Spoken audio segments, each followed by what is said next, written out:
Hey, what's up guys? I'm back with another video, and today I'm going to be talking about why the San Antonio Spurs could be the most slept on team going into the next NBA season. And now before I get in this video, I have to clear up a few things. I am kind of a Spurs fan, but I'm a Pelicans fan at heart. I'm from New Orleans, so I'm a Pelicans fan. But I mean, Spurs are kind of my second favorite team, but that's not the reason I'm making this video. I mean, I'm not very biased to it, but I do think the Spurs have a lot of underrated parts of their game, at least I think. I mean, Vegas is greatly underrating them. I just really do think they're going to be an extremely slept on team, and I'm going to be giving my thoughts and opinions below. Before I get into this video, I want you to comment below any video ideas you have for me to make, and any video ideas you want me to see me make on this channel. If I like it enough, I will give you credit in the video, I'll give you a shout, whatever you want, but I'll also make the video. So yeah, but without further ado, without rambling on too much, let's get right into this video. It's really crazy to say the Spurs are slept on. I mean, people never give them the respect they deserve, I would like to say at least,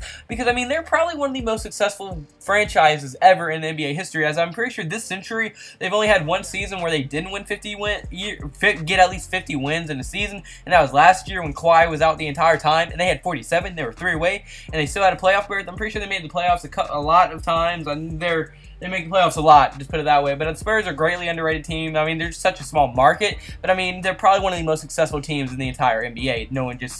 Everybody just sleeps on them. And now I'm going to be getting into the reasons why I think that they are slept on. Our first reason is going to be their defense. Their defense has always been unbelievably, just a huge part of their entire system. Greg Popovich loves a good defensive team, and that's shown as they had all defensive second-team player Devontae Murray, plus LaMarcus Aldridge, who last year had a breakout year and was a very, very good defensive piece for him. And he was able to average 1.2 blocks per game, 1 steal per game, and 5.2 defensive rebounds per game. And I mean, the dude was a very good defender, and he had a huge breakout year with the absence of Kawhi. He had to take over, and that is exactly what he did. He went back to his old Portland Trailblazer days and what everybody thought he would be when he first went to the Spurs. And I mean, it shows, as the Spurs were ranked #1 in defensive efficiency last year. They were ranked the best defensive team in the entire NBA last year, beating out teams like the Warriors, a great defensive team, the Pelicans. I know I said I'm a fan of them, but they're a good defensive team. You got to give them their credit. I mean, they beat out very good teams, and I mean, that's like part of the system of Greg Popovich, part of the players they got, and I think, yeah, and Devontae Murray is another slept-on player. I might make a video on him. I mean, all defensive second team, great defensive player. If he can get that offensive game right, you better watch out for him. But now my second reason is going to be their offense will be greatly improved. As I mean, they won 47 games without a very good offense at all, as they will now have LaMarcus Aldridge, who last year was able to average 6 points per game and 51% shooting. He's a pretty good scorer from the big, but I mean, the reason their offense is really going to improve, they added DeMar DeRozan. DeMar DeRozan can take over a game with his scoring, as he averaged also 23 points per game, 5 assists per game, on 45% shooting from the field. But I mean, the one thing that stands out from him, he has one of the best mid-range games in the entire league. He can take over a game with his, offensive ability. So can LaMarcus Aldridge. I think they're going to be very good together. And I mean, also they have Rudy Gay, who had a down season last year, mainly because of his injuries. He only played 60 games. He was injured a lot of them and only started 5. So I don't think he's going to start, but I think he's going to average around 15 points per game next year, at least a little bit more than he was averaging last year. He averaged 11 points per game. I think he's going to average around 15 to 16 points per game, which will be unbelievably great for them off the bench, assuming that he stays healthy.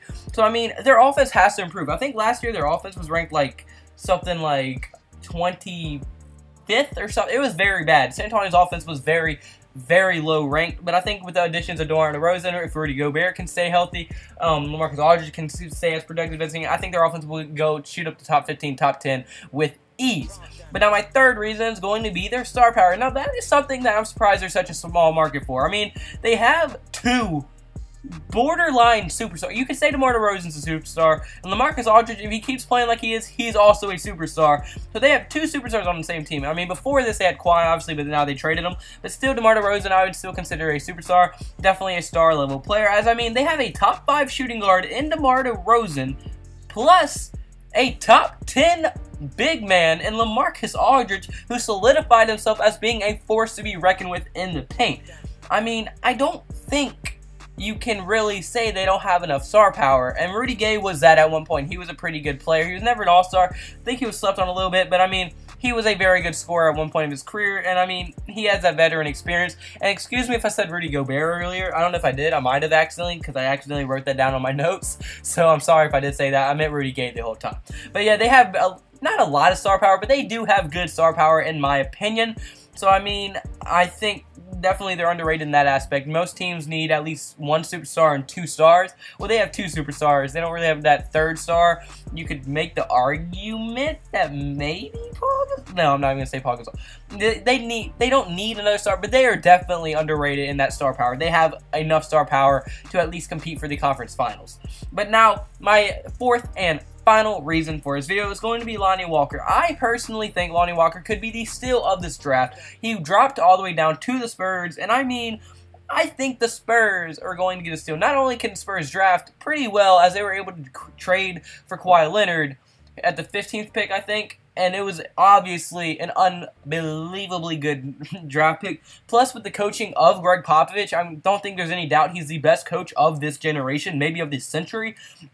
I think there's no doubt that, I mean, he's going to be able to coach Lonnie Walker very, very well. He also had a very good summer league. I think just with all that, I mean, he fits the Spurs system. He's going to be a young guy. He's explosive. He's going to, like, be getting coached by the best coach in the league. I really do think that these Spurs are going to have a huge steal in Lonnie Walker, and even Donovan Mitchell thinks that. As in an interview with Donovan Mitchell, when a reporter asked, who do you think, what rookie out of this draft class do you think could possibly be better than you one day? This is what Donovan Mitchell had to say. He said, I love Lonnie, as he has that factor that is kind of like he's quiet, but he's a killer. It's like Kobe, it's like a Kobe kind of mentality. I'm not saying he's going to be Kobe, don't get me wrong, but the mentality, and he's taller than me too. Now, I'm sorry for butchering that quote, but I mean, that is the base of what he said. So pretty much what he said is that he has a good mentality, he's explosive, he's taller than him, he kind of has that Kobe mentality, and he thinks he could be a pretty good player in this league, and he's quiet and kind of like a quiet but deadly person. Like, you know what I'm saying? That's what he was pretty much saying in that quote. I mean, with someone as successful as Donovan Mitchell was in his rookie year, he obviously knows what to look for in a rookie, and, well, I think it's safe to say that Lonnie Walker should be pretty good. I know LeBron James said Dennis Smith Jr. was doing pretty good. No, Dennis Smith was pretty good. He was just on a garbage-ass team.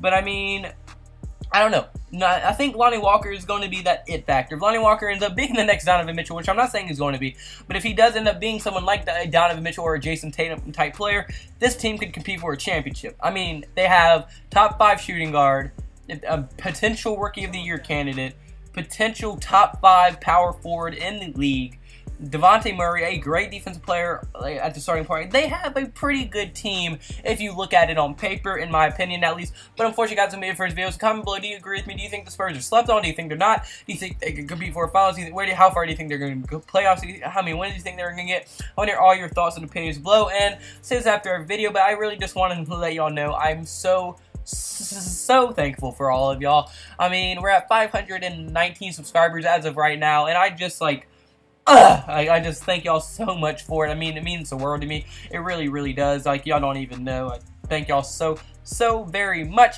But like I said, I mean, I didn't say it already. I don't know I said that. But if you did like the video, any point, hit the like button and subscribe button. It would mean the world to me. And I hope you have a blessed day, because I had a blessed day. So y'all need to have a blessed day. See you tomorrow's video. Goodbye.